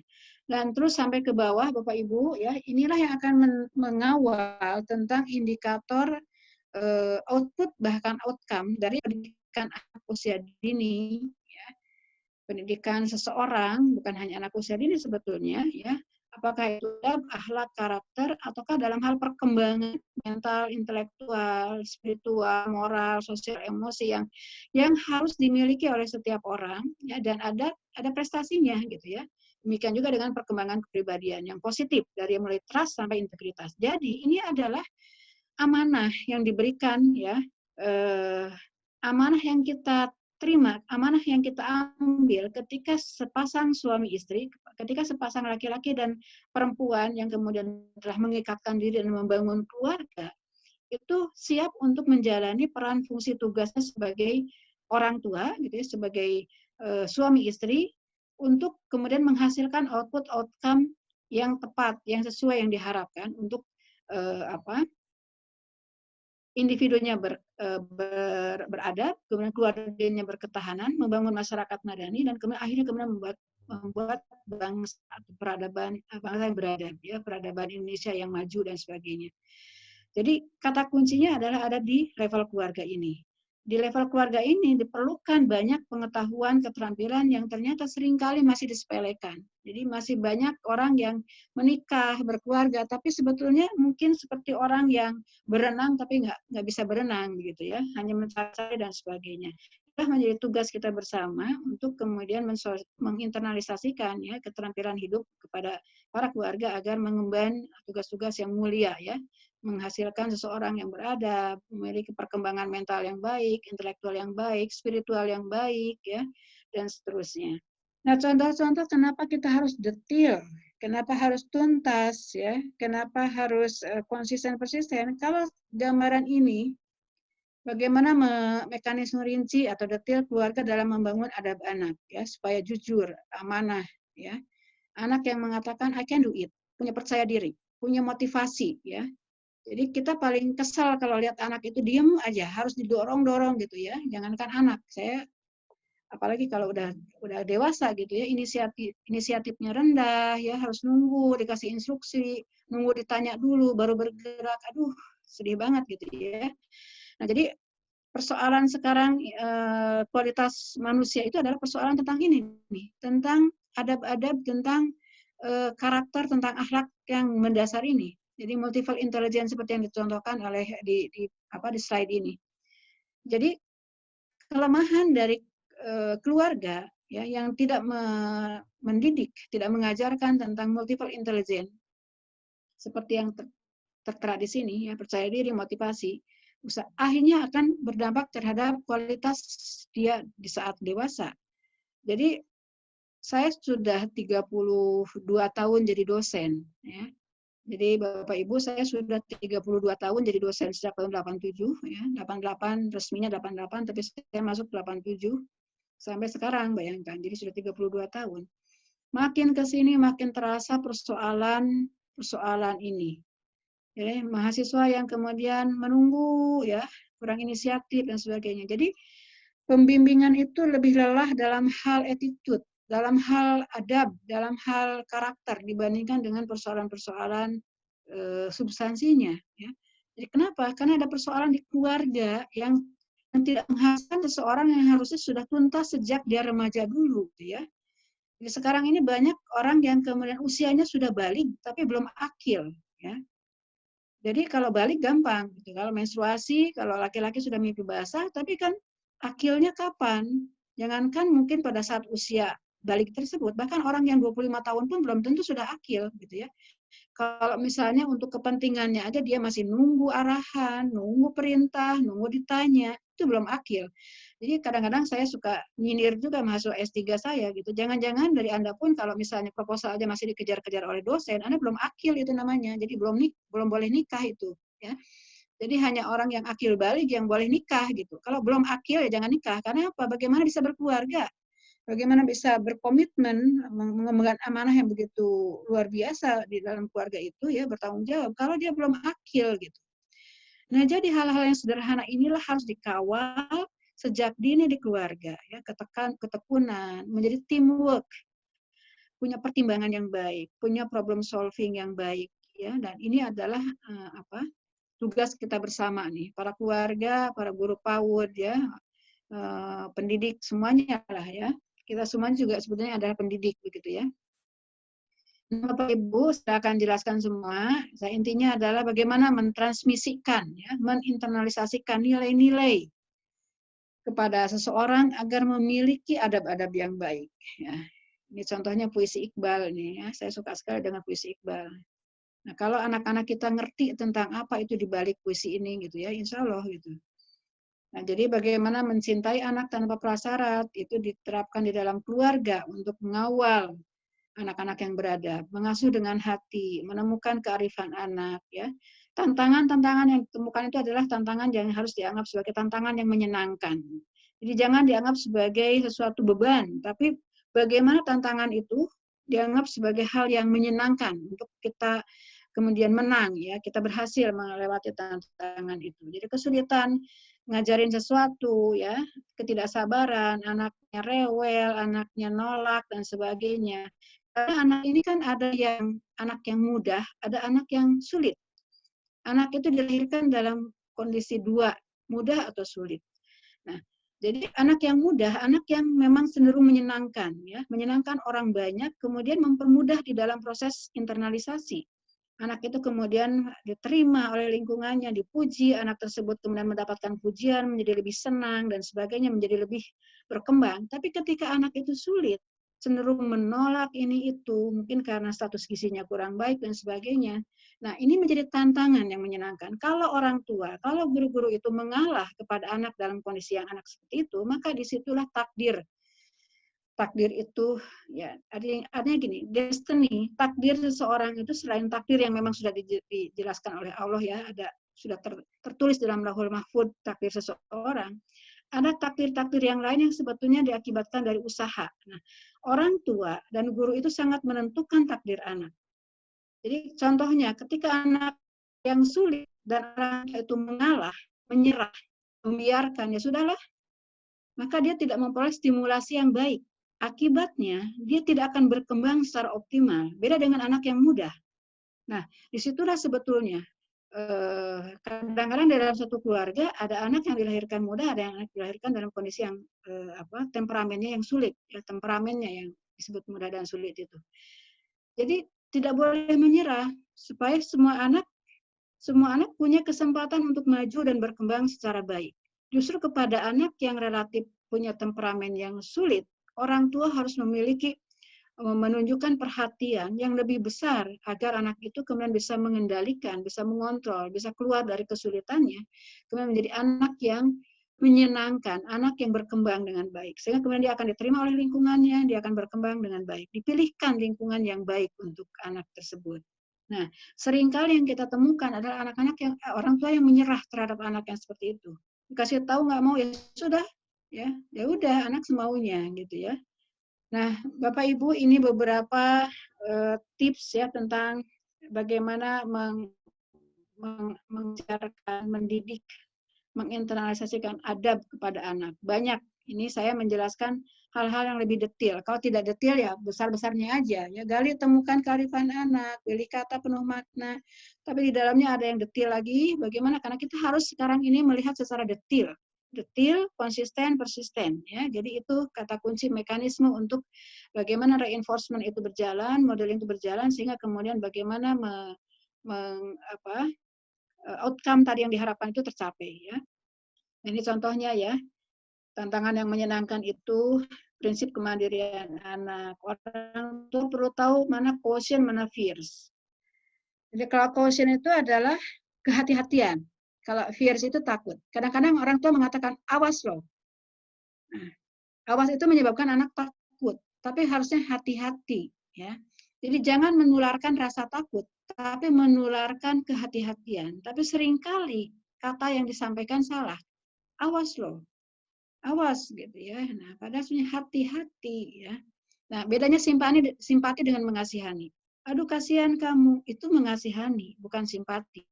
Anak yang mendapatkan rasa kasihan dan dikasihani itu akan merusak anak ya. Bahkan anak bisa memanipulasi ya kondisi-kondisi itu untuk kemudian orang tua sekelilingnya orang tua itu mengasihani dia. Padahal anak itu tidak boleh dikasihani, tapi disimpati ya, diberikan simpati. Nah, ini adalah beberapa prinsip-prinsip dasar di dalam mengawal seseorang untuk seorang anak terutama untuk mencapai tugas perkembangannya sehingga berprestasi perkembangannya itu. Ya, perkembangan intelektual, sosial, emosi, moral ya dan sebagainya. Nah, jadi terakhir Bapak Ibu, saya ingin menyampaikan tentang bagaimana keluarga harus punya ketahanan agar mampu menjadi institusi pertama utama pembangun manusia berkualitas ya, pembangun manusia beradab. Sehingga ketika setiap individu di dalam keluarga itu beradab, berkualitas, ayahnya, si ibunya ya, berkualitas sesuai dengan umurnya ya, anak juga demikian, maka dia akan menjadi warga masyarakat ya, yang membangun masyarakat yang madani, masyarakat yang taat hukum, masyarakat yang beradab, akhirnya kemudian membangun bangsa yang beradab ya. Nah, ketahanan keluarga ini definisinya ada di undang-undang, tapi saya ingin pengertian secara sederhana adalah kemampuan keluarga di dalam mengelola sumber daya di keluarga, punya nilai yang dianut, punya tujuan yang ingin dicapai, mengelola sumber daya, ya, mengelola masalah yang dihadapi, dikelola, ditanggulangi, agar dihasilkan kesejahteraan, ya, agar dihasilkan kebahagiaan, agar dihasilkan kualitas. Jadi keluarga berkualitas, keluarga berketahanan, keluarga sejahtera, keluarga bahagia, keluarga harmonis dihasilkan dari kemampuan keluarga tadi. Bagaimana nilai itu dikuatkan, dipelihara, ya tujuannya disepakati, dikelola sumber dayanya, masalah yang dihadapi juga dikelola, ditanggulangi. Ya, itulah inti dari ketahanan keluarga. Jadi saya visualisasikan ini terakhir, mungkin supaya waktunya nanti untuk diskusi, karena sudah 1 jam lebih ya. Nah ini visualisasi dari ketahanan keluarga itu ada divisualisasikan seperti rumah ya, karena keluarga pun tinggal di rumah. Jadi ada jalan masuk ya, jalan masuk ini adalah perjalanan seorang individu, laki-laki dan perempuan dari keluarga besarnya, dididik, dibesarkan, ya perjalanan terus gitu ya, lewat berbagai cara ya, sampai kemudian dia menemukan seseorang yang akan berkomitmen ya, memilih pasangannya dan kemudian mau berkomitmen, itu masuk ke dalam teras. Nah, setelah kemudian berkomitmen, mereka kemudian menikah, itu laksana seperti membuka pintu rumah ya. Dan rumah itu adalah keluarga. Dan ketika rumah itu akan dibangun, rumah yang dimasuki itu pasti punya fondasi. Fondasi itu adalah nilai yang dianut oleh keluarga, ya. Jadi nilai tentang cinta kasih, kemudian apalagi pengorbanan, bahwa ini adalah ibadah dan sebagainya. Rumah itu punya dinding, dinding itu diibaratkan sebagai peran, fungsi, tugas keluarga. Keluarga itu punya dua peran utama, sebagai pembangun manusia berkualitas, sebagai pembangun masyarakat madani. Fungsinya ada 3, ada 8 kalau menurut BKKBN, ya, fungsi ekonomi, fungsi agama, dan sebagainya. Dan punya tugas dasar, tugas perkembangan, tugas krisis. Nah, rumah ini pasti punya panjang. Nggak mungkin rumah hanya 1 cm, artinya begitu masuk, keluar. Artinya begitu nikah langsung cerai, begitu ya, atau langsung meninggal. Nah, tapi punya panjang. Panjang ini sama dengan perjalanan dari keluarga itu. Ada 8 tahap perkembangan keluarga. Dari baru mulai menikah, punya anak bayi, usia sekolah, usia prasekolah, usia sekolah, usia remaja, keluarga ketika semua anaknya sudah keluar rumah, ya, menikah dan punya kehidupan masing-masing, keluarga menengah, sampai akhirnya keluarga lansia, dan kemudian dua-duanya meninggal, gitu ya, kalau itu diberikan umur panjang. Nah, di dalam kehidupan rumah itu, di dalamnya ada proses bagaimana manajemen sumber daya keluarga, bagaimana mengelola stres keluarga, bagaimana manajemen konflik keluarga, manajemen krisis keluarga. Itu bagian dari ketahanan keluarga, ya. Jadi harus dikelola konflik, krisis, ya, stres keluarga. Bagaimana dikelola sumber daya, bagaimana interaksi keluarga, interaksi suami istri, interaksi orang tua dengan anak. Interaksi orang tua dengan anak disebut pengasuhan, interaksi antar anak disebut sibling relationship, interaksi dengan antar generasi. Nah, bagaimana supaya juga keluarga ini bertransaksi dengan lingkungannya, lingkungan sosial maupun lingkungan alam, itu namanya ekologi keluarga. Sehingga setiap saat itu dihasilkan keluarga yang harmonis, ya, yang sejahtera, ya, yang berketahanan dan sebagainya. Jadi itu inti dari ketahanan keluarga. Jadi kalau rumah ini kokoh, punya fondasi yang kuat, dindingnya kuat, atapnya kuat, gitu ya, insya Allah proses di dalam pembangunan individu yang beradab, ya, membangun adab dari setiap individu itu berhasil.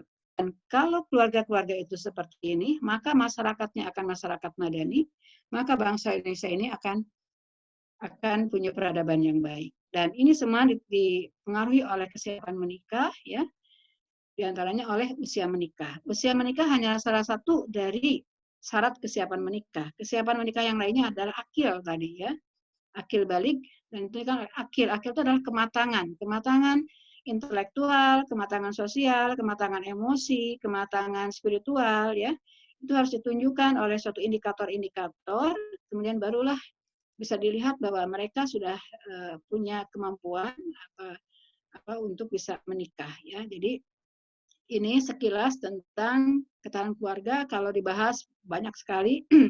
Kami di Departemen Ilmu Keluarga dan Konsumen ini menjelaskan ini 1 semester.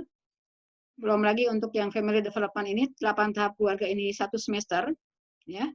Ini dari 8 tahap perkembangan keluarga ini, Bapak Ibu, ya, panjang rumah ini 8 tahap perkembangan keluarga, namanya family development. Itu ada kerentanan setiap tahapan itu apa saja. Tugas perkembangannya apa saja. Potensi krisisnya apa saja. Nah, di dalamnya ada manajemen sumber daya keluarga, itu 1 semester. Manajemen stres, ya. Kemudian tentang interaksi keluarga, ya, tentang suami istri, manajemen konflik, manajemen keuangan, ya. Itu kami ajarkan secara penuh di KK. Dan demikian juga tentang ekologi keluarga. Ekologi keluarga ini adalah transaksi keluarga dengan lingkungan. Bagaimana keluarga harus menciptakan lingkungan agar anak-anak ini selamat, karena tidak mungkin kita hanya bisa mendidik anak, ya, sendirian. Perlu sekampung untuk membesarkan anak, perlu guru PAUD, perlu sekolah untuk membesarkan anak. Sehingga mau nggak mau kita harus menciptakan lingkungan yang kondusif bagi anak. Jadi keluarga harus keluar rumah bekerja sama dengan para guru, dengan tokoh masyarakat, dengan guru ngaji, dengan DKM, ya, agar menciptakan lingkungan yang kondusif, agar anak-anak kita ini adalah dibesarkan oleh orang-orang yang terpercaya, yang aman, gitu ya. Nah, itulah disebut dengan ekologi keluarga. Sehingga kalau Bapak Ibu lihat di dalam indikator keluarga sejahtera, ada keluarga sejahtera 3+. Sebuah keluarga tidak dikatakan punya keluarga sejahtera 3+ kalau tidak berkontribusi terhadap lingkungannya. secara materi maupun secara partisipasi. Tidak mau bertetangga, nggak akan jadi tuh ya keluarga sebagai keluarga 3+. Nah demikian kira-kira. Jadi bagaimana keluarga mengawal, ya, mengkonfirmasi secara detail, persisten, konsisten untuk adab-adab itu terbentuk. Jadi ini pekerjaan yang sangat mulia sehingga menjadi aneh kalau ada masyarakat elit, segelintir elit mengatakan ya bahwa menjadi ibu itu tidak bergengsi ya. Nah, ini sangat sebab mereka mungkin nggak paham tentang ini gitu ya. Makanya kenapa sekarang segelintir elit itu menolak rancangan undang-undang ketahanan keluarga. Padahal di dalam keluarga yang namanya pembagian peran fungsi tugas antara suami istri itu diperlukan ya. Bahwa laki-laki sebagai pemimpin keluarga itu bukan berarti memiliki kekuasaan untuk menindas, tidak, tapi untuk membagi peran fungsi tugas. Si ibu dengan diberikan tugas fungsi mengelola rumah, tapi juga tidak dilarang untuk bekerja gitu ya. Silahkan, tapi diatur sedemikian rupa. Jadi itu adalah fungsi-fungsi yang mulia. Nah inilah yang harus kita pertahankan Bapak Ibu. Natural family namanya. Keluarga alami adalah keluarga yang menerima itu ya. Laki-laki sebagai kepala keluarga, istri sebagai ibu rumah tangga. Ibu rumah tangga itu mulia, bukan berarti bahwa tidak mulia gitu ya. Jadi itu lebih kepada pembagian peran fungsi tugas. Si ayah mengambil keputusan pun pasti akan minta pendapat dari istri. Istri pun dalam hal tertentu mengambil keputusan tertentu, mungkin minta pendapat dari suami dan sebagainya ya. Nah, inilah yang harus kita pelihara, ya struktur keluarga, jenis keluarga yang alami, agar terbangun individu-individu yang beradab, ya, berkarakter, berakhlak, ya, sehingga kemudian masyarakat kita masyarakat yang sejahtera, yang tertib, ya, yang anak orang-orangnya yang tidak kita lihat lagi lah orang yang penjilat lah, yang pembohong lah, yang korupsi lah dan sebagainya gitu ya. Yang rakus lah gitu ya, nggak mau berbagi dengan orang lain, yang kaya makin kaya, yang miskin makin miskin dan sebagainya, ini yang tidak kita kehendaki. Demikian Bu Nurul, mohon maaf jika berkepanjangan. Saya biasanya ngajar 3 jam soalnya Bu. Jadi baik. Ya, terima kasih. Baik Bunda Prof, Masya Allah. Mohon berkenan stop share dulu Bunda ya, Prof. Share, biar okay. Ya, agar wajah teman-teman yang tercerahkan kelihatan semuanya. Luar biasa ya teman-teman ya, lugas dan lengkap. Jadi nanti akan kami share, nanti kami akan minta berkenan Bunda Prof untuk kirim materinya dan kami bisa share ke teman-teman ya, nanti tinggal diimplementasikan di tempatnya masing-masing. Terima kasih hatur nuhun Bunda Prof, sangat lengkap ya. Kalau kuliah kita berapa SKS tadi ya teman-teman ya. Tapi tadi saya agak tersindir tuh Prof. Yang belum akil adalah contohnya mahasiswa yang dikejar-kejar, harus dikejar-kejar proposal disertasinya. Langsung saya jelek nih saya kali ya. Ada dosen saya di sini Bu Vina pasti tertawa-tawa. Oke, saya memang sengaja nyindir itu karena memang kasus seperti itu banyak. Oke, terima kasih. Jadi setelah ini saya akan menjadi akil karena sendiri oleh Prof. Baik teman-teman, Bunda Prof, ini ada sekitar 6 pertanyaan dari teman-teman. Seperti biasa ya teman-teman, saya akan buka mute-nya, tapi minta tolong kali ini karena waktunya sudah agak mepet, jadi pertanyaannya langsung singkat ya pada pokok pembahasan. Silakan dikenalkan nama, dari mana, dan kemudian pertanyaannya apa. Saya akan panggil terlebih dahulu Bu Asra Alwis. Asra, ini ibu atau bapak? Yo. Halo. Asra Alwis SPD, bapak atau ibu? Di mana nih? Oke, mungkin sedang di mana gitu ya. Oke teman-teman, saya akan panggil sahabat saya saja Pak Frans. Nah, ini teman saya dari NTT. Pak Frans, silakan Pak Frans, langsung saja bertanya kepada Pak Bu Prof. Ya, selamat siang Bu Prof. Ya, selamat siang. Saya kira ini presentasi yang sangat membantu saya juga sebagai pendidik.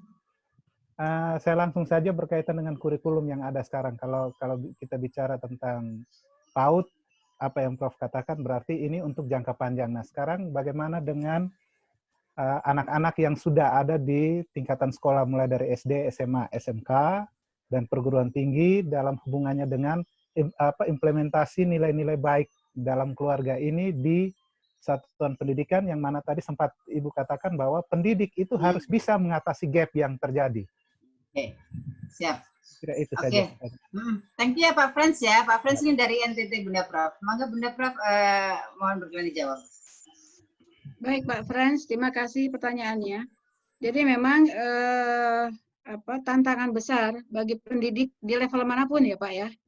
Jadi pendidik, sebetulnya orang tua itu pendidik kan. Seseorang pun ketika ingin berbuat baik, itu dia juga bisa berprofesi sebagai pendidik, memberitahu sampai kemudian mengawal kebaikan, mengawal hal yang kan juga pendidik gitu ya. Nah, bagaimana menghilangkan gap?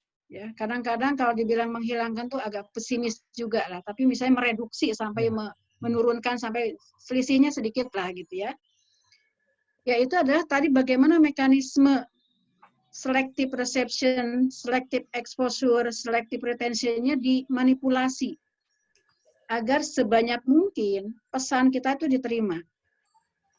Bapak Ibu bisa lihat sekarang, iklan itu yang dilihat bukan soal konten iklannya kan, tapi bagaimana agar iklan itu diingat. Misalnya dulu, saya sekarang udah jarang nonton TV, apalagi iklan-iklan begitu ya. Saya contohkan aja misalnya dulu iklannya Yamaha atau Honda ya, yang iklannya si Komeng, kemudian bawa ibu-ibu dari salon, kemudian rambutnya jabrig, gitu kan. Gara-gara pakai motor itu, pulang dari salon, justru rambutnya itu jadi hancur gitu ya. Nah, padahal kan kalau orang berpikir kan, orang akan berpikir jangan-jangan gara-gara Yamaha itu kemudian merusak salon, orang yang sudah di salon gitu ya. Tapi bukan itu sekarang yang diperhatikan oleh iklan, tapi bagaimana dia diingat. Nah inilah kebetulan, jadi bagaimana memanipulasi kikir kognitifnya orang-orang. Itu.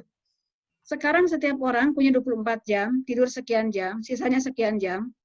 Dalam waktu yang bersamaan, dia terpapar banyak informasi, apalagi kalau dengan gadget. Ya, dengan WA, banyak sekali informasi masuk. Bagaimana dia memilih yang disukai dengan tidak disukai? Kalau kita mau mengajarkan sesuatu dengan cara yang biasa, dan dia tidak menarik, bagaimana dia akan ingat? Nah, kalau dia tidak ingat, bagaimana dia akan menjadi paham? Bagaimana akan menjadi kemudian menyadari? Proses itu akan kemudian sangat minim. Oleh karena itu, makanya sekarang kemudian dikembangkanlah proses-proses pembelajaran dengan stimulan. Bukan hanya oleh audio, ya, tapi juga dengan video. Jadi proses ini adalah bagaimana membuat stimulus yang efektif. Stimulus yang bisa membuat pesan itu nyampe. Nah, tapi kemudian tidak cukup juga kalau hanya dengan sekali dua kali, ternyata harus ada penguatan. Makanya kenapa kalau kita menginginkan bahwa stimulus atau program kita itu efektif, maka hilangkan gangguan sebanyak mungkin. Sumber gangguan itu dari mana gitu. Nah, itu yang harus dikontrol. Nah, kemudian yang kedua soal ya halo. Tadi agak terputus sedikit, Mangga silakan. Okay. Nah, kemudian bagaimana dengan yang setelah lewat dari PAUD ya? Ya itulah sebetulnya menjadi tantangan pendidikan kita. Jadi ketika kemudian pendidikan lebih banyak melihat unsur yang bukan ke arah yang karakternya, tapi ke arah substansinya, ini menjadi persoalan. Mungkin yang harus kita persoalkan lagi adalah ketika kemudian sekarang digagas tentang merdeka belajar. Merdeka belajar itu bagaimana kesempatan, ya. Sekarang gini, dosen aja ketemu muka. Ketemu muka, kemudian menggunakan 10 menit, 15 menit itu untuk mengajarkan tentang karakter, tentang adab. Diulang lagi. Efektivitasnya dipertanyakan, karena begitu banyak gangguan tadi.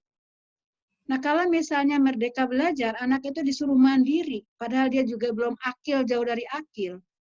Kemudian proses pendampingan itu menjadi minim, karena dianggap setara. Kita nggak tahu lagi bagaimana sebetulnya persoalan tentang pembangunan adab, karena mungkin tidak dianggap penting gitu. Yang dianggap penting adalah penguasaan teknologi. teknologi dan substansi. Yang dianggap penting adalah dilihat hanya keterampilannya aja, tapi bahwa dia bagaimana tentang adabnya, apalagi soal agama dan sebagainya, mungkin tidak menjadi concern lagi gitu. Nah ini yang kemudian kita perlu mengkritisi ya. Ada hal-hal yang perspektif, ada yang strategis dengan kemerdekaan belajar itu adalah diberikan variasi sumber pembelajaran. Saya setuju itu. Tapi bagaimana mekanismenya? Ya, karena ternyata mahasiswa atau siswa juga beragam dan sebagainya, sumber pembelajaran juga tidak sama. Ya. Bagaimana mengontrolnya terhadap padahal di dalam Sisdiknas kan tujuan pendidikan kita itu kan apa? Manusia yang apa coba? Manusia yang seutuhnya mencerdaskan kehidupan bangsa, menjadikan manusia yang berkualitas, manusia yang bahkan punya mental, moral yang baik kan di dalam Sisdiknas dan di dalam Undang-Undang Dasar 45 juga demikian gitu. Jadi bukan soal bahwa seorang mampu menangani keterampilan komputer dan sebagainya. Iya gitu ya. Tapi yang laten itu tetap harus tidak boleh dikalahkan. Jadi ini menjadi tantangan kita semua. Baik. Terima kasih Profesor Reis, sudah sangat lengkap ya Pak Frans ya. Dari NTT sudah pasti merasa puas hati. Thank you Pak Frans pertanyaannya. Ya, oke, kita coba ke 2 pertanyaan lagi ya teman-teman ya, karena waktunya sudah agak mepet. Kita ke salah satu penanya, Ibu Siti Solihat. Ibu Siti Solihat, silakan bertanya langsung pada pokoknya ya Bu ya. Dikenalkan dulu nama dan dari mana. Silakan Bu. Assalamualaikum.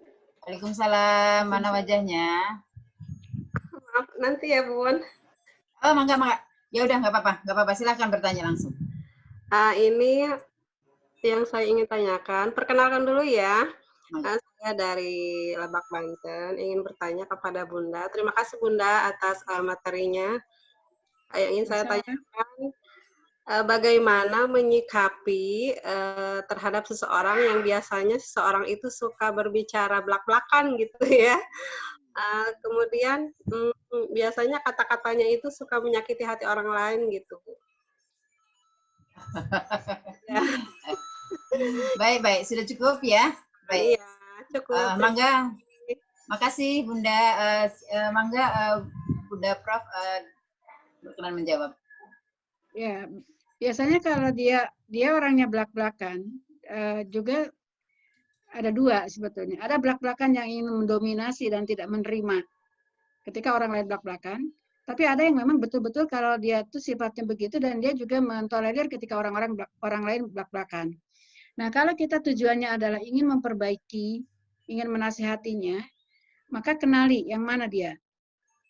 Ada orang yang belak-belakan seperti orang Medan dan sebagainya gitu ya. Ketika kemudian diomongin dengan belak-belakan, dia nggak apa-apa.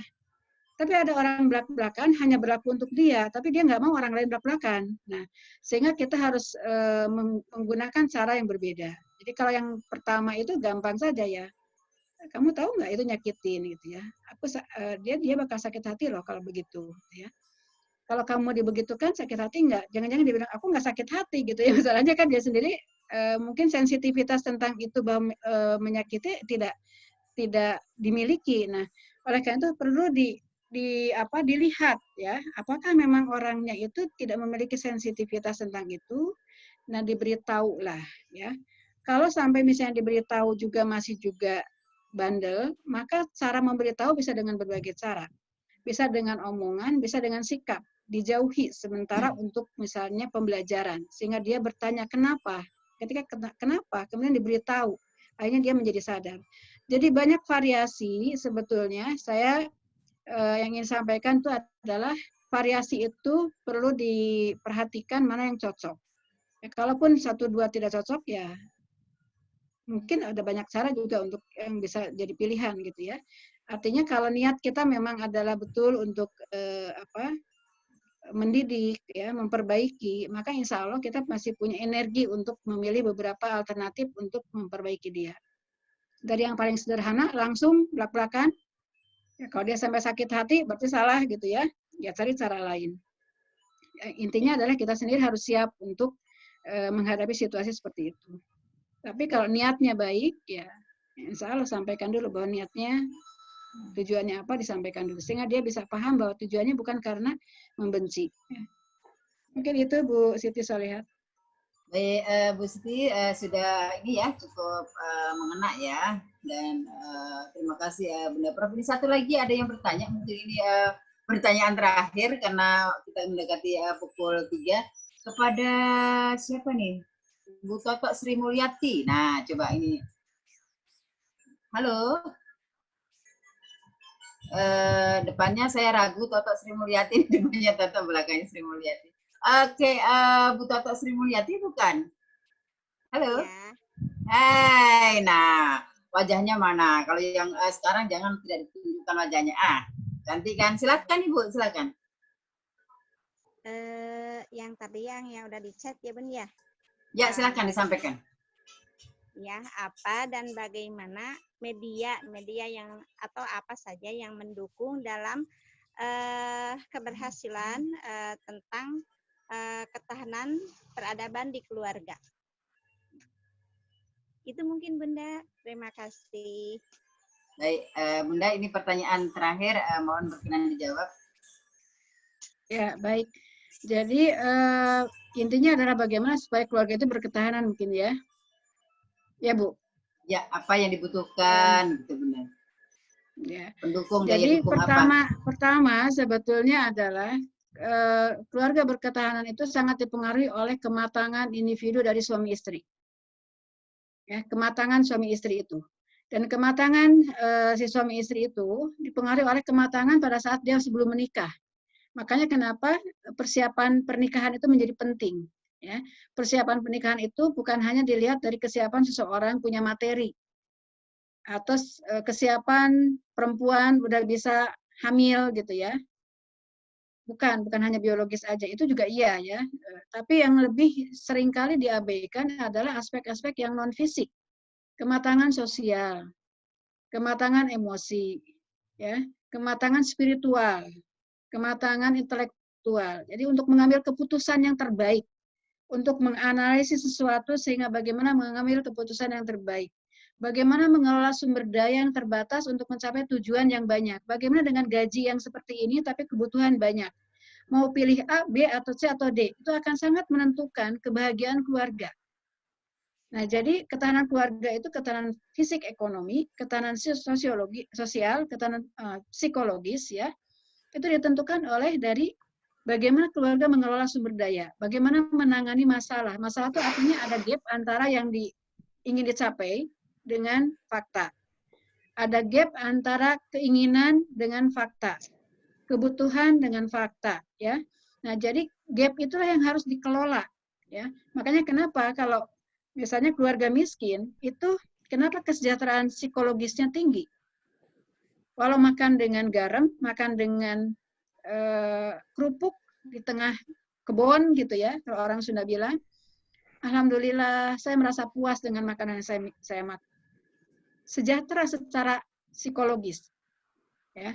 Walaupun secara objektif kesejahteraannya tidak, karena dia tidak menunjukkan protein yang memadai dan sebagainya. Tapi banyak juga keluarga dengan status sosial ekonomi yang baik, pendapatannya baik, makan juga di tempat yang baik, bahkan mungkin tempat yang di reserve area ya dengan mahal, tapi kemudian tidak puas dengan apa yang dimiliki. Secara objektif dia sejahtera, tapi secara subjektif dia tidak puas.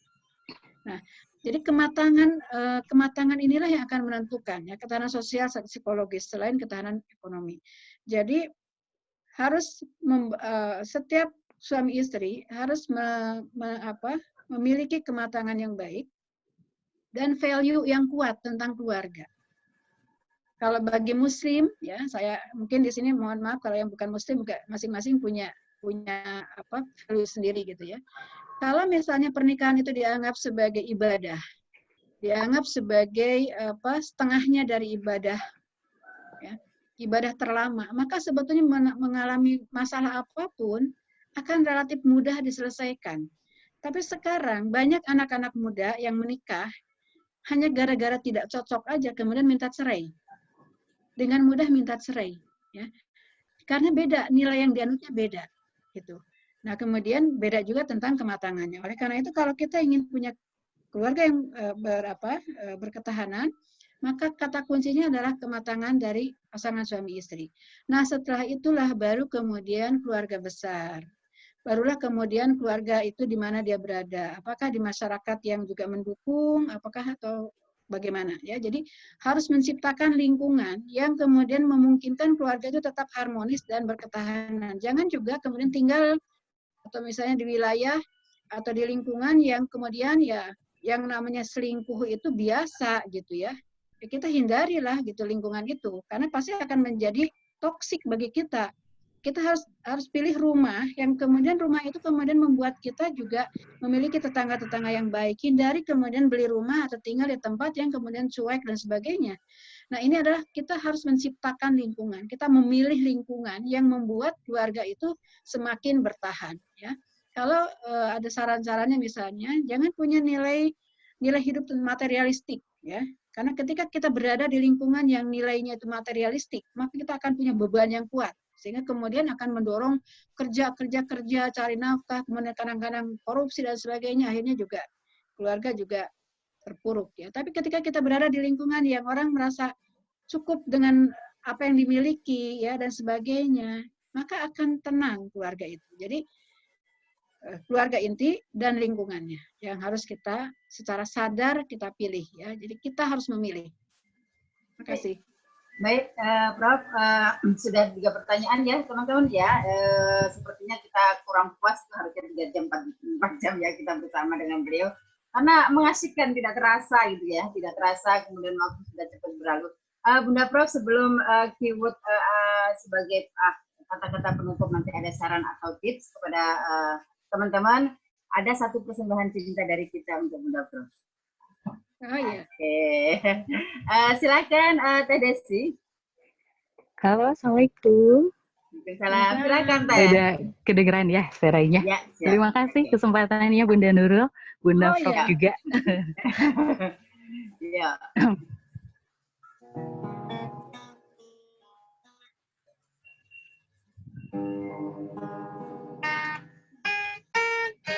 Perahu kertasku kan melaju,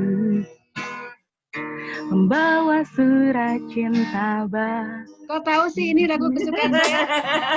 Ada bocoran, ada bocoran. Yang sedikit gila, tapi ini adanya. Perahu kertas mengingatkanku betapa ajaib hidup ini, mencari-cari tambatan hati, kau sahabatku sendiri. Hidupkan lagi mimpi-mimpi, cinta-cinta yang lama ku pendam sendiri.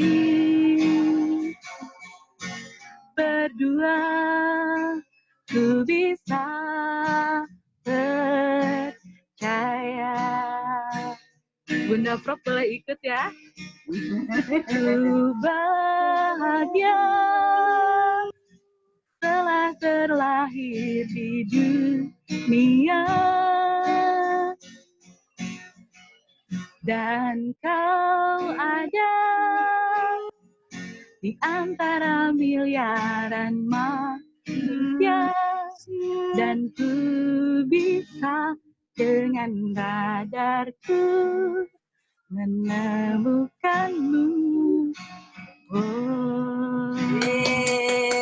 Thank you Teteh. Terima kasih. Oke, Teh Desi, agar kita tidak termasuk orang-orang yang tidak akil, maka silakan selesaikan itu tesisnya. Jangan dikejar-kejar dosen saya juga. Aduh, kena banget. Oke, terima kasih ya Teh Desi ya dari Ciamis. Iya, sama-sama Bunda Nurul, terima kasih. Bunda Prof, saya dapat bocoran bahwa ada lagu yang disukai oleh Profesor Ais selain Bunga Mawar Merah. Nah, lagu tadi. Silakan Bunda Prof untuk memberikan sedikit keyword kepada kita sebelum acara ini kita tutup. Ya, baik. Terima kasih Bu Nurul. Saya senang sekali nih dapat surprise nih dari Teh Desi ya. Saya panggil Teh Desi aja nih. Orang mana Ya. nih sih Teh Desi nih? Oke, dari Ciamis. Ya, atas lagunya. Jadi, mari kita perkuat keluarga ya.